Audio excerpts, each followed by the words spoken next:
Today, JiuJitsuMania is proud and privileged to have some access time with one of the most recognized names in Brazilian Jiu-Jitsu, Rorion Gracie.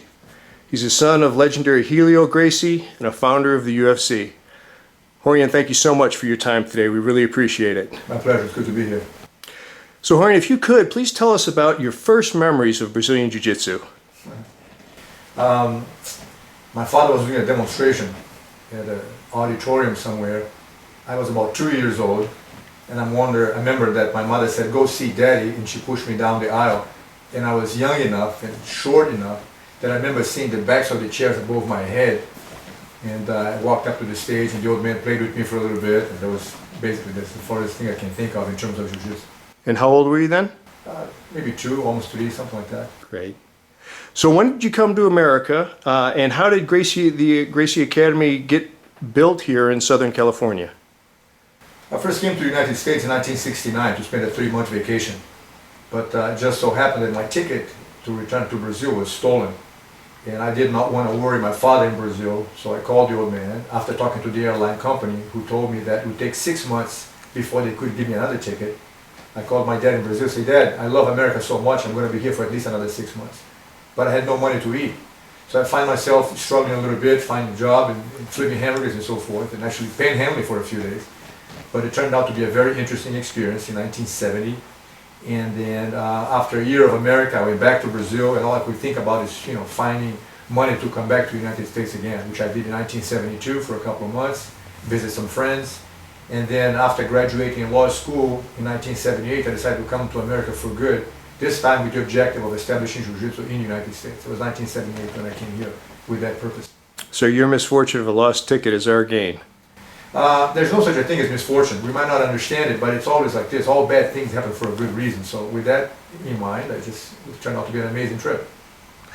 As an original founder of the UFC, how have you seen Brazilian Jiu-Jitsu change and adapt over the past 20 years? As one of the co-creators of the UFC, I felt that my original idea was to use the UFC as a laboratory so that the public could watch a comparison of different styles of martial arts, and then for themselves choose what would be the most effective system in case they want to learn self-defense. Because until that point, the concept was, which is better, the boxer or the grappler, or the judo guy or the karate guy, the tang sudo guy or the kung fu. Nobody knew exactly which one it was. So the concept for the UFC was a comparison of styles so that you could put the fighters, pit one against another and let the public see what really was the most effective one. Royce goes in there, of course, does a great job, shows everyone that Jiu-Jitsu is it, and that clears the air in terms of what's the most effective form of self-defense in the world. Jiu-Jitsu, as we call it, Gracie Jiu-Jitsu, because it was a system perfected by my father over the years in Brazil, and it has ever since impacted everybody else's martial arts. And what I see is, of course, once the concept of educating the masses has taken place, we can now see that everybody's learning Jiu-Jitsu. I don't care what style you do, if you don't learn some level of Jiu-Jitsu, you have no chance in a real no-holds-barred event. And that was what I came here for, make people aware of the importance of learning Jiu-Jitsu, and I'm very happy it took place, and now it's a multi-billion-dollar industry. So what is the most striking difference between Brazilian Jiu-Jitsu today and 20 years ago? I don't know if there's a difference. The mindset of Brazilian Jiu-Jitsu today, there's a lot of people that practice for the sportive competition of it, where originally it was developed by the old man as a form of self-defense. So the big difference is for people that like compete Jiu-Jitsu sportively, their focus is on the sportive aspect of it, while for us here at the Gracie Academy, the mindset has always been self-defense first, and then the idea of competing is a secondary, not a priority objective. Rorion, you're an accomplished competitor yourself. What is your favorite fight memory? I've had enough fight. Every one of those is an exciting one because, there's always a chance that something can go wrong, this and that, and you have to keep your antenna up the whole time.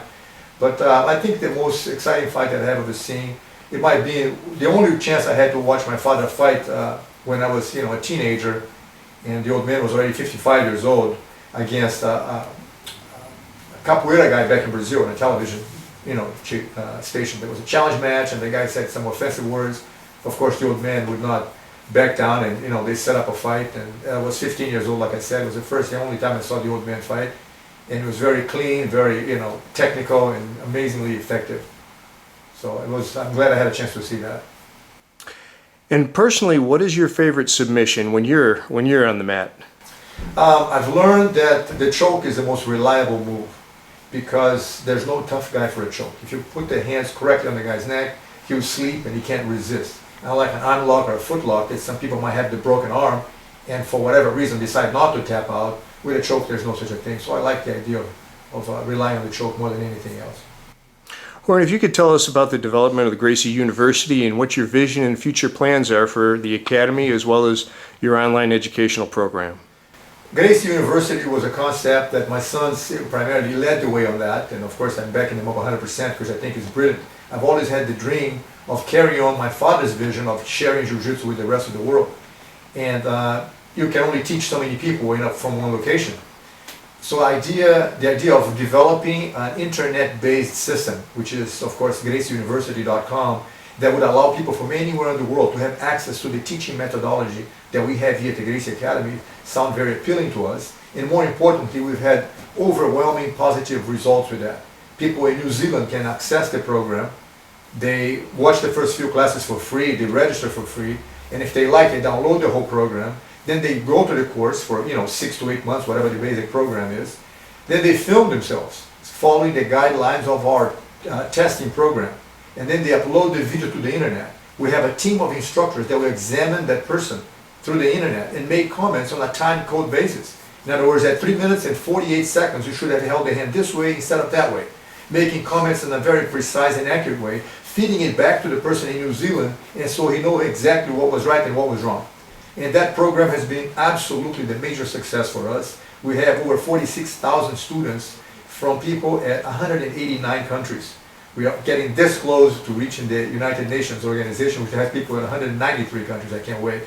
But anyways, it's been an amazing project for us, very exciting. And again, like I said, we can now reach out and touch everyone.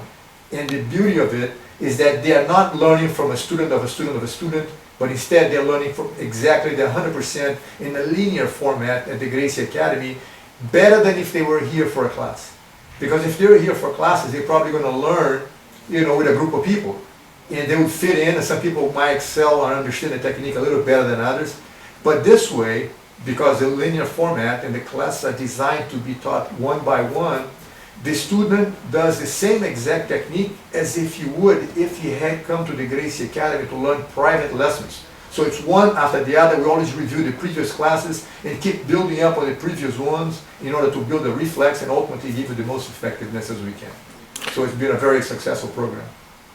Sounds excellent. Rorion, thank you so much. And again, we congratulate you on the success of your business and the success of spreading the word of Brazilian Jiu-Jitsu worldwide. And it looks like you're on the road to continue to do that for generations to come. JiuJitsuMania thanks you so much for your time in this interview. Thank you very much. The one thing I must say is that after 35 years of the United States and spending my life building this stuff and literally helping to change an industry with the martial arts, I believe that everything I've done so far is to set a platform of credibility and recognition for the Gracie name, where I can now start doing my real work.